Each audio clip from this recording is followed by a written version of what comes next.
A mãe dele, Ilana Mota, foi presa pela Polícia Federal em 2016 por fraudes em licitações e desvio de verba. A avó, Francisca Mota, foi afastada da Prefeitura de Patos, na Paraíba, pelo mesmo motivo. Hugo Mota, diante desse histórico, virou chefe do Congresso Nacional, a Casa do Povo, agora comandada por um herdeiro do esquema. Ele ajuda a blindar aliados, pura democracia com orçamento secreto e segue a cartilha da Faria Lima pra sabotar o governo Lula. Aprendeu direitinho com a família como se enriquecer com dinheiro público.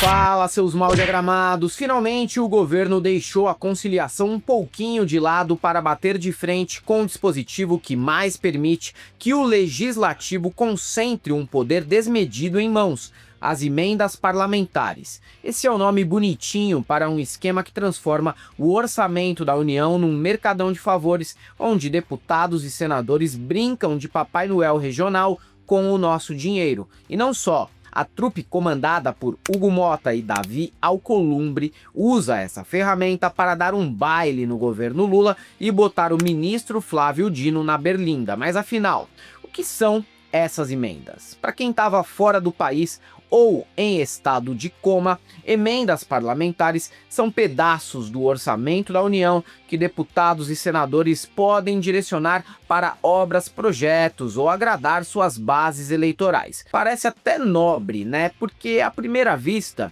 parece que o deputado está lutando por uma creche no interior ou uma ponte para a cidadezinha esquecida, ampliando a rede de infraestrutura dos nossos meninos charlinhos. Mas segura o romantismo um pouco aí, porque na prática é um festival de abusos concentrados em 3 tipos principais de emendas que garantem muitas mamatas aos nossos congressistas. A primeira é a emenda individual. Cada parlamentar tem uma cota para gastar, hoje limitada a 2% da receita corrente líquida. Segunda, emendas de bancada. As bancadas estaduais indicam projetos com limite de 1% da receita corrente líquida. E a terceira são as emendas de comissão e de relator RP8 e RP9. Essas são as principais vilãs da história, conhecidas também com o famigerado termo orçamento secreto, onde bilhões são distribuídos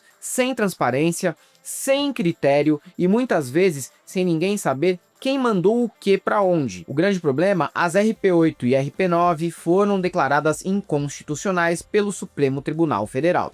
Por quê? Porque são um show de horrores contra a transparência e a Constituição. Mesmo com a decisão do STF, o Congresso deu um jeitinho brasileiro, mudou o nome do esquema e continuou a farra.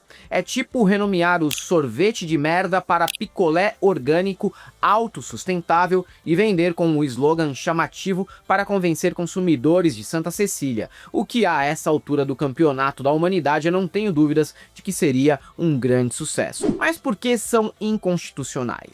Para responder isso, vamos necessitar de um banho de realidade jurídica. As emendas parlamentares, do jeito que estão sendo usadas, dão um chute no meio do rabo da Constituição de 1988 em pelo menos 3 pontos. O primeiro, separação de poderes. No Brasil, o executivo executa o orçamento, enquanto o legislativo legisla e fiscaliza. Quando deputados e senadores começam a decidir onde gastar bilhões, eles estão invadindo o quintal do presidente. Isso é inconstitucional, porque o Congresso não pode virar gerente do caixa público e muito menos virar um parlamentarismo paralelo, mas sem as responsabilidades de um parlamentarismo de fato. A segunda é a transparência e a publicidade. A Constituição exige que cada real gasto seja rastreável com publicidade total. Mas as emendas de relator e de comissão são um buraco negro. Em 2021, o Estadão revelou que bilhões foram liberados sem identificar quem pedia, para onde ia ou para quê. Teve gente mandando grana para contratar show sertanejo. O STF botou um freio nisso, exigindo transparência, mas o Congresso ainda resiste. E a terceira é o artigo 166 da Constituição. Esse artigo é claro: novas despesas só podem ser criadas se outras forem canceladas. Só que o Congresso usa a reserva de contingência como um truque, uma rubrica vaga que vira um saco sem fundo para financiar emendas sem explicar de onde veio a grana. É um drible na lei, como apontaram juristas em audiências no STF. Agora, segura seu estômago aí, porque os casos reais são de revirar os olhos. O orçamento secreto, destrinchado pelo Estadão ainda em 2021, é o maior escândalo da nossa história. Bilhões foram para projetos duvidosos como tratores turbinados. Em 2021, emendas de relator bancaram compras de tratores com preços até 259% acima do mercado. Obras que não existem. Teve dinheiro indo para pavimentação em cidades sem necessidade ou para obras que nunca saíram do papel, só para engordar o curral eleitoral de deputados. Emendas PIX. Essas são transferências diretas para prefeituras sem convênio ou fiscalização. Em 2024, Flávio Dino suspendeu 8 bilhões dessas emendas porque não tinham nem plano de trabalho. Teve caso de cidade recebendo verba para calamidade pública, sendo que a maior calamidade que a cidade enfrenta é uma população masculina em idade fértil, cuja aparência varia entre MC Daniel e Raimundo Fagner. Em 2024, a Polícia Federal entrou na jogada investigando 4 bilhões e 200 milhões em emendas de comissão que o Congresso tentou liberar, sem identificar os parlamentares que estavam por trás, claro. É como se o dinheiro público fosse uma doação anônima num grande grupo de WhatsApp. É principalmente por isso que hoje Lula e o Congresso travam um cabo de guerra orçamentário. Enquanto Hugo Mota e a direita acusam o governo de não concordar em cortar gastos que, via de regra, penalizariam os mais pobres, ninguém quer abrir mão das próprias mamatas e muito menos discutir sobre como fazer o rico pagar mais imposto e tocar os negócios sem benefícios fiscais. Qual o interesse do prefeito de executar ele mesmo a obra? Eu acho que já com o entendimento, Excelência, do acerto feito com o deputado federal Hugo Mota, já que a emenda era do deputado. Certo. O senhor saberia dizer que acerto seria esse? Se o prefeito repassaria algum valor para o deputado? Segundo Nael me confidenciou que seria 10% que o deputado federal tinha cobrado para poder mandar essa emenda para ser executada essa obra. Agora, o plot twist que ninguém pediu, o Congresso está usando as emendas como arma para enfraquecer o governo Lula. Desde 2023, deputados do Centrão e da oposição transformaram o orçamento num ringue político. Querem apoio para votar pautas do governo, como o pacote fiscal do Haddad? Então, libera o Pix aí, Nine. Se o governo trava os repasses, eles travam as votações, como a Lei Orçamentária Anual, a LOA de 2025. Qualquer projeto que represente um ganho de receita para o governo tem de ser travado, tem de parar. Se é para escalar, todo mundo escala. Um líder do Centrão falou: a gente não quer inviabilizar o governo Lula, mas se ele subir o tom, nós subiremos o tom. Recentemente, o Congresso deu um golpe ao derrubar um decreto que aumentava o IOF, uma medida para equilibrar as contas públicas. O motivo? Raiva das suspensões de emendas feitas por Flávio Dino.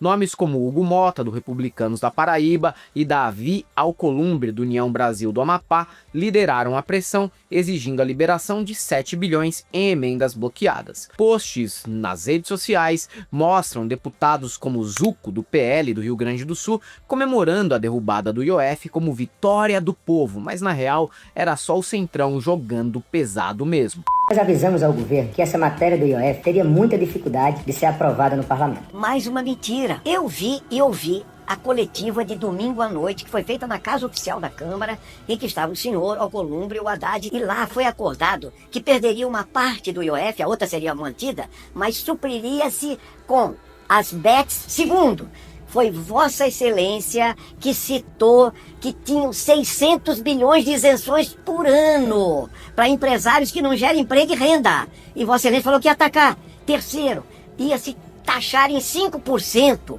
letras do agro e também da indústria imobiliária. E isso produziria também uma receita razoável. Tudo estava no pacote acordado. Só que na manhã seguinte, Vossa Excelência veio para uma reunião no mercado financeiro aqui. E aí, Vossa Excelência rompeu com a sua palavra e falou que não haveria votação, não tinha como votar qualquer tipo de acordo no Congresso Nacional. Com isso, Flávio Dino ex-ministro da Justiça e agora ministro do STF, virou o terror do Centrão. Como relator das ações sobre emendas, ele tá batendo firme na falta de transparência. Em agosto de 2024, suspendeu 8 bilhões em emendas PIX impositivas, exigindo identificação de parlamentares e planos detalhados. Em dezembro, como nós citamos, bloqueou mais 4,2 bilhões em emendas de comissão e acionou a PF para investigar. O resultado, vocês estão vendo, o Congresso surtou. Hugo Mota e Alcolumbre ameaçam e até falam em impeachment, até porque mais de 80 parlamentares podem estar na mira por esquemas de corrupção, entre eles Carlos Jordi e Sóstenes Cavalcante, o pau-mandado do Silas Malafaia, que está na mira dessas investigações e surtando publicamente. Quaisquer palavras, opiniões, quaisquer. Essa é a imunidade. E mais, qualquer informação dada ou recebida em virtude do mandato, parágrafo 6º do artigo 53 também é claro. O deputado tem imunidade em relação a isso. Então a decisão do ministro Flávio Dino, que na verdade é o líder do governo Lula no Supremo, né, é uma decisão inconstitucional. Dino não arreda o pé. Disse que a democracia não aceita chantagens e mantém a exigência de rastrear cada centavo no portal da transparência. Só que isso cortou o fluxo do caixa político do Centrão, que usava as emendas para negociar apoios, e olha que isso é muito importante, faltando só um ano para a eleição. As emendas parlamentares, como estão, são um problemão, violam a Constituição, abrem brecha para a corrupção e transformam o orçamento num balcão de negócios. O Congresso usa isso ainda para pressionar Lula, enquanto Flávio Dino tenta botar moral no jogo. Mas com 100 bilhões em emendas por ano, essa briga tá longe do fim.